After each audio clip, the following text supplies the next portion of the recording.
Good evening प्यारे बच्चों, Aarav education में आपका फिर से स्वागत है। आज हम लेके आए हैं एक नया टॉपिक जिसका नाम है बच्चों बॉन्डिंग इन कोऑर्डिनेशन कंपाउंड। अब बॉन्डिंग में हम डिस्कस करेंगे, ठीक है। कोऑर्डिनेशन कंपाउंड के बॉन्डिंग के बारे में डिस्कस करेंगे। तो इसमें क्या है बच्चों, डिफरेंट टाइप की बॉन्डिंग को एक्सप्लेन करने के लिए अलग अलग थ्योरी आई है। जैसे वीबीटी आई है, सीएफटी आई है, एलएफटी आई है, एमओटी आई है। तो उनको हम वन बाय वन डिस्कस करेंगे। तो हमारे सिलेबस में बच्चों दो ही है, वीबीटी और सीएफटी, ये दोनों हम कंप्लीट डिस्कस करेंगे। तो सबसे पहले बात करते हैं, कुछ जनरल इंट्रोडक्शन है बच्चों बॉन्डिंग के बारे में। तो देखो, वर्नर हमारे साइंटिस्ट थे, वाज द फर्स्ट, पहले साइंटिस्ट ये थे जिन्होंने डिस्क्राइब किया बॉन्डिंग इन कोऑर्डिनेशन कंपाउंड में।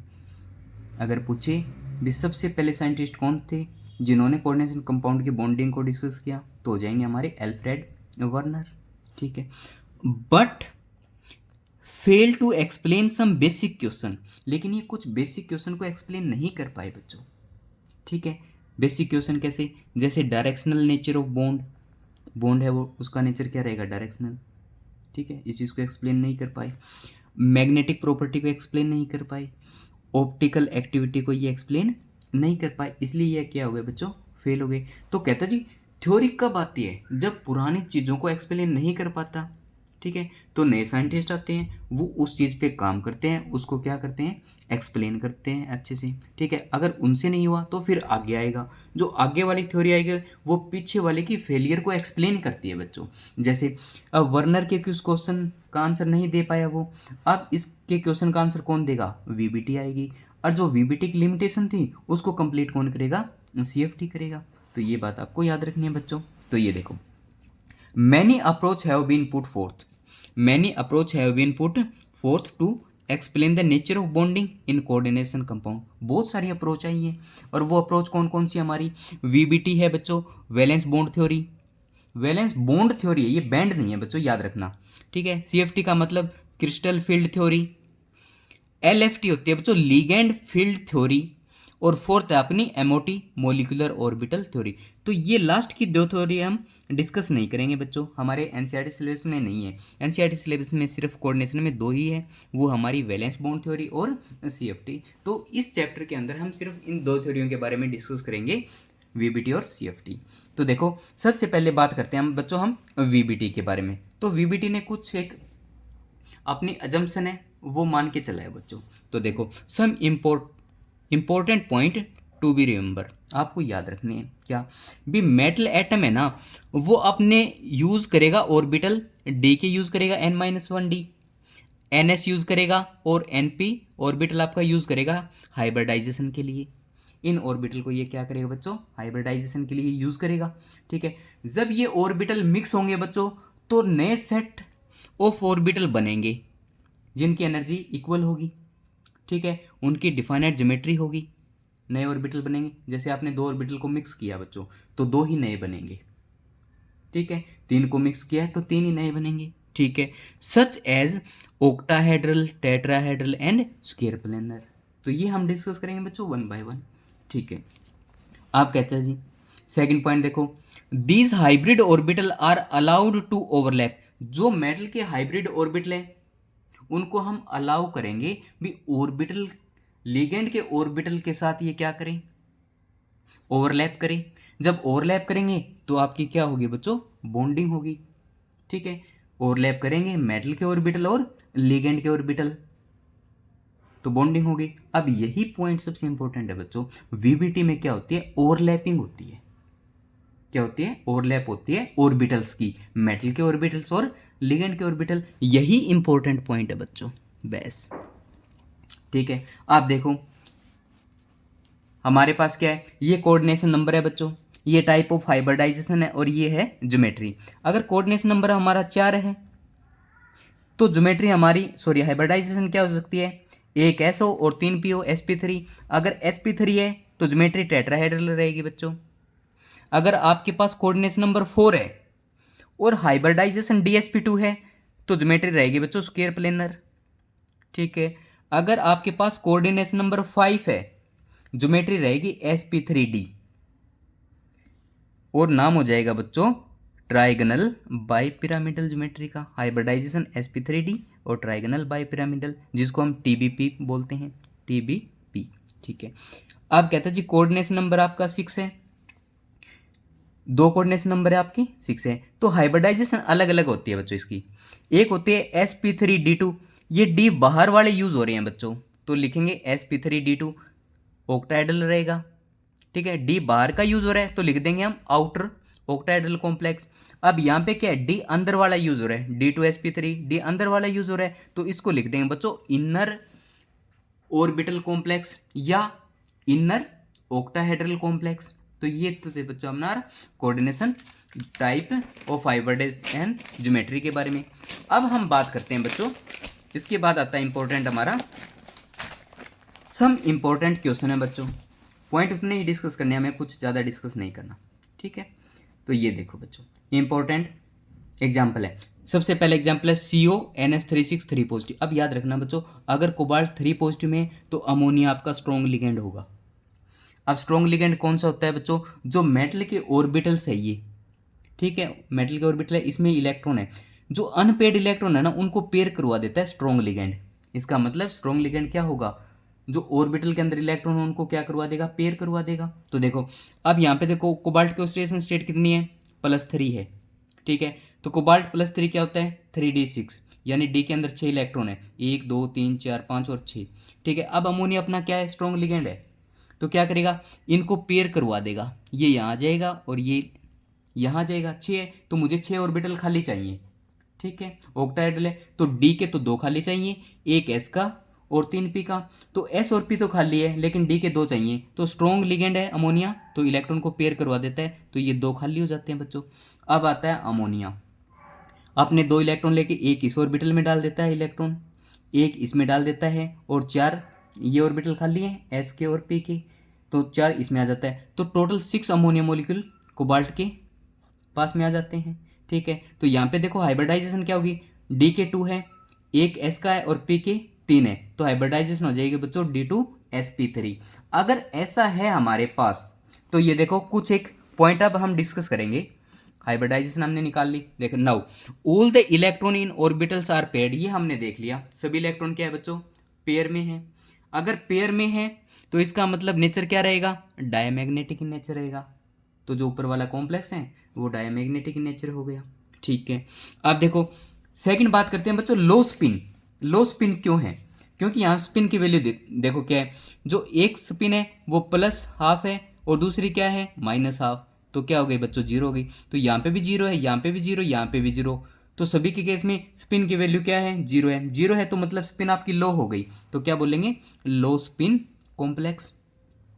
ठीक है, आप देखो सभी इलेक्ट्रॉन है वो पेयर में है, तो हम ये भी बोल सकते हैं बच्चों स्पिन पेयर्ड कॉम्प्लेक्स, मतलब इलेक्ट्रॉन सभी के सभी किस में हैं, पेयर में, तो स्पिन पेयर्ड कॉम्प्लेक्स भी इसको बोल सकते हैं। अब सेकंड और देखो बच्चों,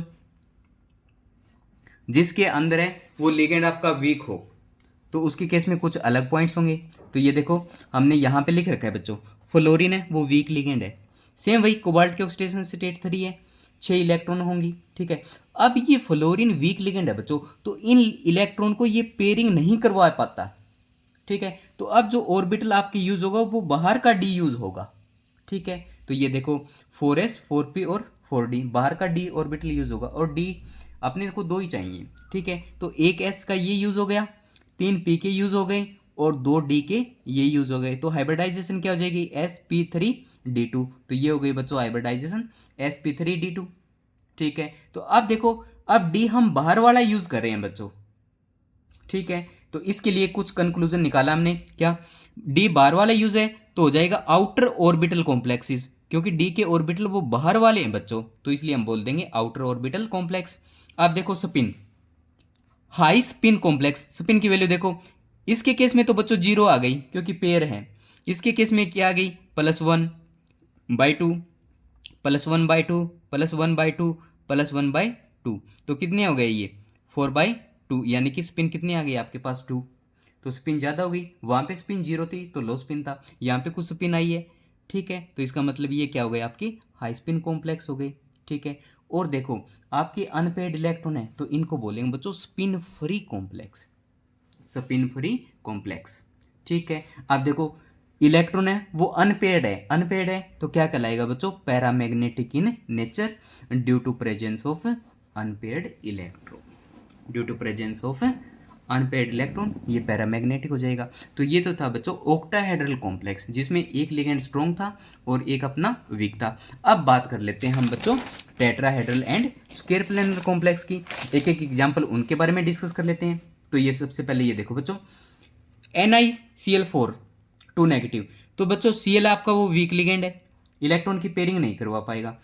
ऑक्सीडेशन स्टेट निकल की कितनी है, 2 पॉजिटिव है, क्या जाएगा 3d8, मतलब डी में 8 इलेक्ट्रॉन है, 2 4 6 और 2 8 है, ठीक है। S खाली है, P खाली है और बार भी क्या आपके पास D है, 4 है आपके पास लिगेंड, इसका मतलब 4 ऑर्बिटल खाली चाहिए।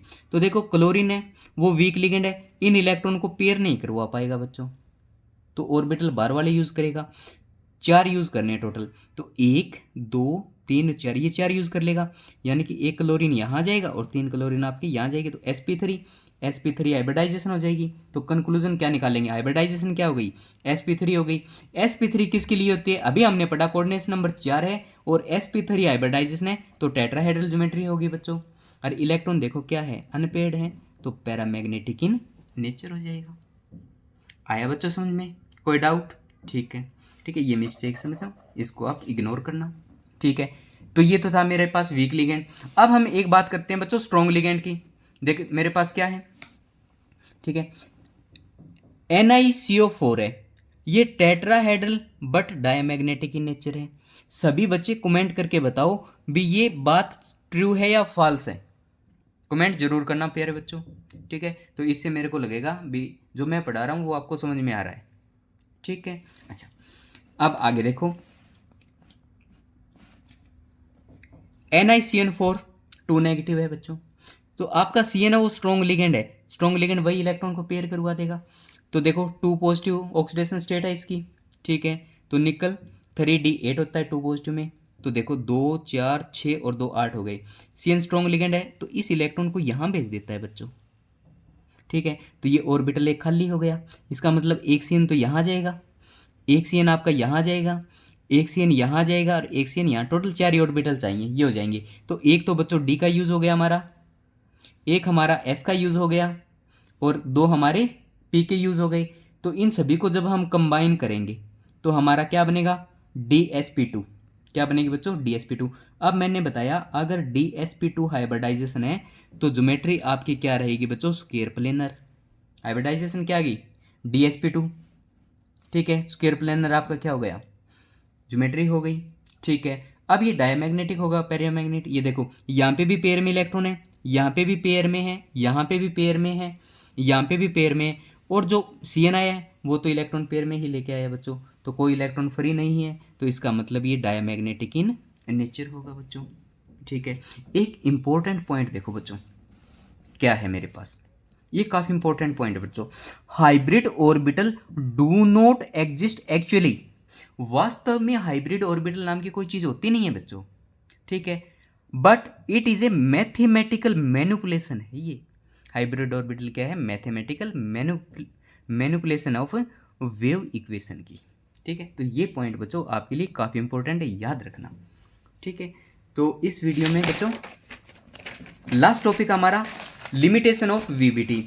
तो देखो बच्चों आपके लिए लिमिटेशन है मैं खूब लेके आया हूँ, बहुत ज़्यादा लिमिटेशन है ये, ठीक है, इतनी नहीं मिलेंगी कहीं पे भी आपको, ठीक है। तो ये देखो लिमिटेशन का मतलब उसकी कमियां क्या रही है VBT की, तो वो हमने एक्सप्लेन करी है बच्चों। तो देखो जल्दी जल्दी पढ़ते हैं, थ्योरेटिकल है ये। It does not explain colour of compound, colour को भी एक्सप्लेन नहीं किया बच्चों। स्ट्रॉन्ग लिगेंड और वीक लिगेंड के डिफरेंस के बारे में भी इन्होंने एक्सप्लेन नहीं किया, ठीक है।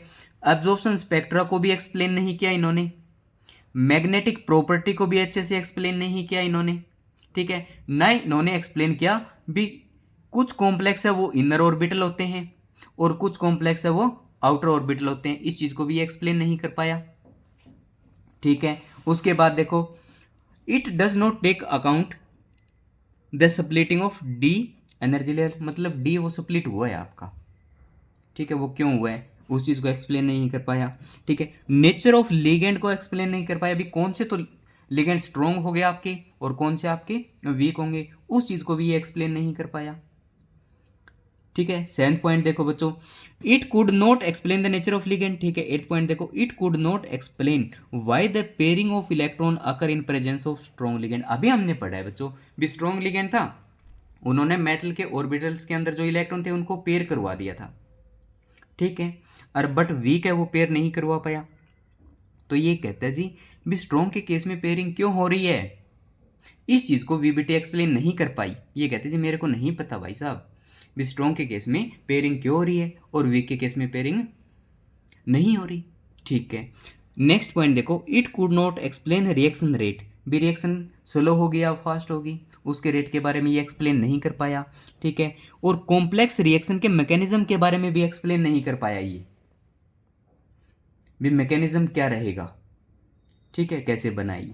ठीक है, last but not least VBT के लिए बच्चों, ये this theory does not provide any quantitative interpretation data. ये थ्योरी है कोई भी डाटा नहीं दे पाई thermodynamic stability and kinetic stability of coordination complex. दो टाइप की स्टेबिलिटी होती है बच्चों, थर्मोडायनेमिक्स जिसमें हम एनर्जी के बारे में डिस्कस करते हैं, काइनेटिक स्टेबिलिटी रेट के बारे में डिस्कस करते हैं। तो इन दोनों के बारे में कोई भी ये डाटा प्रोवाइड नहीं कर पाई, इसलिए बच्चों वीबीटी है वो फेल हो गई, यानी कि उसकी कुछ लिमिटेशन रह गई।